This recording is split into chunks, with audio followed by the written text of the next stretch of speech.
নমস্কার বন্ধুরা, হেলদি বংয়ে আপনাদের সকলকে স্বাগত। মাছের ঝোল একটি ঐতিহ্যবাহী রান্নার পদ্ধতি, যা বিভিন্ন সবজি যোগ করে রান্না করা হয়। বাংলার মানুষের কাছে মাছের ঝোল খুবই জনপ্রিয় একটা খাবার। আজ আমি খুব কম সময়ে কম মশলা দিয়ে রোজ বাড়িতে রান্না করে খাওয়ার জন্য দুটো পদ্ধতিতে কাতলা মাছের পাতলা ঝোলের রেসিপি শেয়ার করব।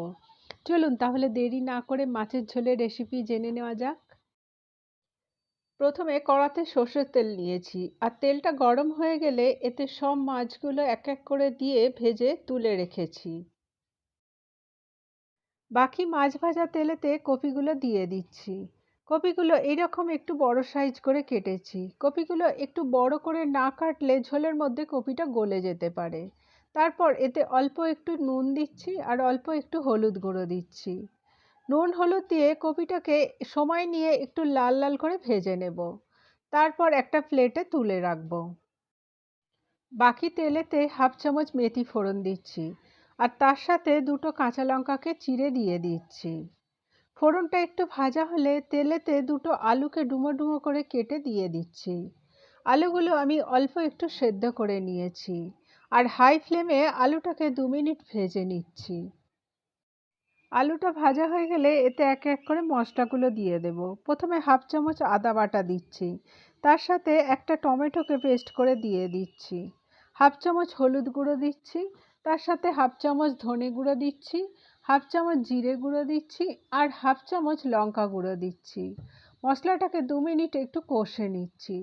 মশলাটা একটু শুকনো মনে হলে এতে অল্প একটু জল দিয়ে আরও 2 মিনিট মশলাটাকে একটু কষে নিচ্ছি। মশলাটা কষা হয়ে গেলে এতে ভেজে রাখা ফুলকপিটা দিয়ে দিচ্ছি, আর কপিটাকে আলু আর মশলার সাথে একটু কষে নিচ্ছি। আলু আর মশলার সাথে ফুলকপিটা একটু কষা হলে এতে জল দিয়ে দেব।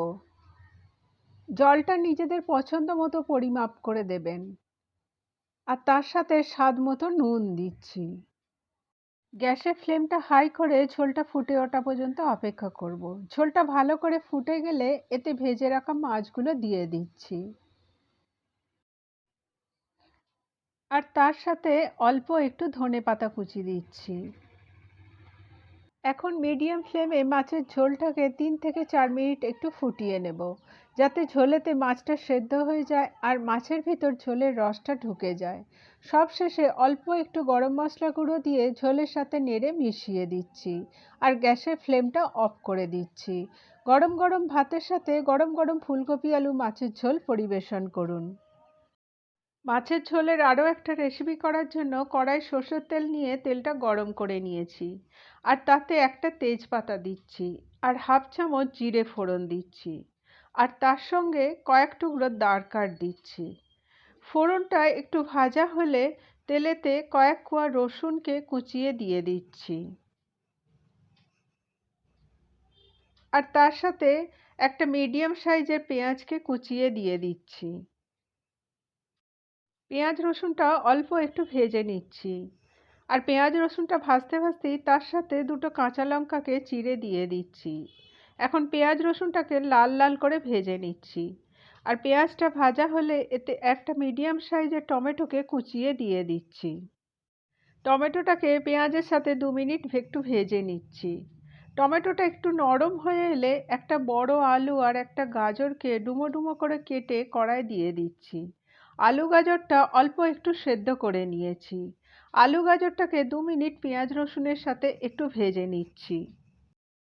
আলু গাজরটা একটু ভাজা হলে এতে এক এক করে মশলাগুলো দিয়ে দিচ্ছি। প্রথমে হাফ চামচ আদা বাটা দিচ্ছি, তার সাথে হাফ চামচ হলুদ গুঁড়ো দিচ্ছি, হাফ চামচ জিরে গুঁড়ো দিচ্ছি, হাফ চামচ ধনে গুঁড়ো দিচ্ছি, আর হাফ চামচ শুকনো লঙ্কা গুঁড়ো দিচ্ছি, আর তার সাথে একটা ক্যাপসিকামকে একটু বড় বড় টুকরো করে কেটে দিয়ে দিচ্ছি।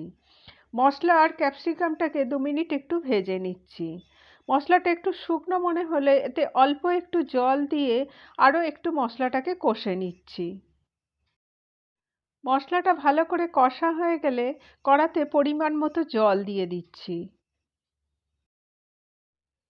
তার সাথে পরিমাণ মতো নুন দিচ্ছি, আর অল্প একটু চিনি দিচ্ছি। ঝোলটা ফুটে উঠলে এতে ভেজে রাখা মাছগুলো দিয়ে দিচ্ছি আর তার সাথে একটু ধনেপাতা কুচি দিচ্ছি। এখন মাছের ঝোলটাকে 3 থেকে 4 মিনিট মিডিয়াম ফ্লেমে একটু ফুটিয়ে নেব, যাতে ঝোলেতে মাছটা সেদ্ধ হয়ে যায়। তারপর গ্যাসের ফ্লেমটা অফ করে দেব। এখন গরম গরম ভাতের সাথে এই গরম গরম মাছের ঝোল পরিবেশন করুন। আমার এই রেসিপিটা অবশ্যই বাড়িতে ট্রাই করবেন আর ভালো লাগলে আমাকে কমেন্ট করে জানাবেন। আর আমার চ্যানেলটা সাবস্ক্রাইব করে দেবেন। সেই সঙ্গে ভিডিওটা লাইক ও শেয়ার করতে ভুলবেন না।